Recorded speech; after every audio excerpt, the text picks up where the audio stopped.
besok UAS DDAIO. Aduh, ada kisi-kisinya gak sih? Syukur ada. Materinya apa aja ya? Characteristic of transformation change, culture change, sama self-designing organization. Kayaknya aku belum paham yang culture change deh. Telepon Ica nggak ya? Telepon aja deh. Malu bertanya sesat di UAS nanti.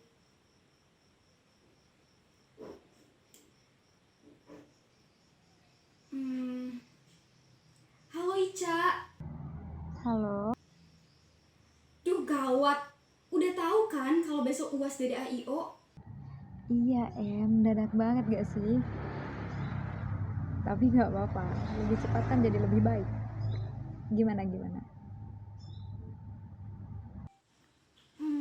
Cak, aku belum begitu paham sih sama materi culture change. Ica bisa jelasin nggak? Atau menurut pemahaman Ica aja, culture change di sebuah perusahaan atau organisasi itu seperti apa sih, Cak? Oke. Ya culture change itu perubahan budaya yang terjadi di sebuah perusahaan. Perubahannya itu terjadi karena suatu keadaan dan suatu pertimbangan dari perusahaan tersebut tentunya dong. Ini misalnya perusahaan A itu menerapkan sebuah kebiasaannya ya bisa berupa pakaian. Hari Rabu harus memakai baju batik, sedangkan hari Jumat tidak. Kemudian perusahaan tersebut merubah kebudayaan tersebut, di mana ia merubahnya hari Jumat lah yang pakai batik itu, hari Rabunya jadi pakai pakaian kantor biasa. Nah, itu merupakan perubahan budaya organisasi di sebuah perusahaan kalau menurut aku. Oh iya Cak. Sekarang aku ngerti. Terus menurut kamu nih, apa sih dampak dari culture change itu? Dampaknya ya bisa berdampak negatif, bisa juga berdampak positif. Kalau yang bersifat positif itu misalnya dapat meningkatkan kinerja organisasi ataupun karyawan, sehingga ketika kinerja karyawannya meningkat, otomatis perusahaan tersebut pun akan maju.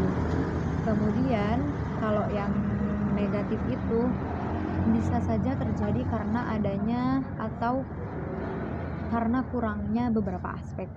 Misal nih, pemimpinnya egois, tidak mempertimbangkan kenyamanan karyawan, tiba-tiba pimpinannya merubah kebudayaan perusahaan tersebut, yang otomatis ketika karyawan sebagai aset perusahaan tidak merasa nyaman di perusahaan tersebut, ya otomatis kinerjanya akan menurun dong Nah, ketika kinerjanya itu menurun, otomatis itu akan mengurangi produktivitas atau dapat mengurangi kemajuan dari perusahaan.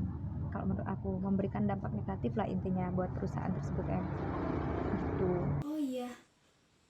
Jadi Cak, perubahan budaya dalam organisasi itu penting ya Cak? Tentu penting iya penting banget.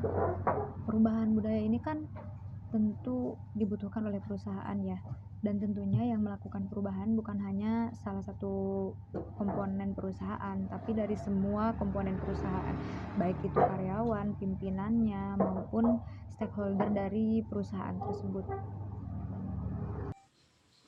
Oh iya Cak, ngerti sekarang. Terus kenapa suatu organisasi itu perlu perubahan? Ya karena perubahan selalu terjadi dalam kehidupan kan, seperti yang kita ketahui, perubahan tatanan masyarakat, kemudian perubahan sikap atau perilaku manusia, kemudian teknologi yang semakin hari semakin maju. Ya tentu perubahan itu diperlukan, perubahan kebudayaan organisasi pun tentu diperlukan di dalam perusahaan atau di dalam organisasi, sehingga perusahaan tersebut dapat mengikuti arus zaman, dapat beradaptasi dan menjadi lebih baik lagi ke depannya. Begitu sih kalau menurut aku. Oke Cak, sekarang aku paham.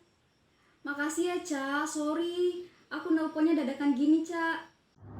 Iya, oke. santai aja, santai. Iya, dadah. Assalamualaikum. Oke, oke. Waalaikumsalam warahmatullahi wabarakatuh.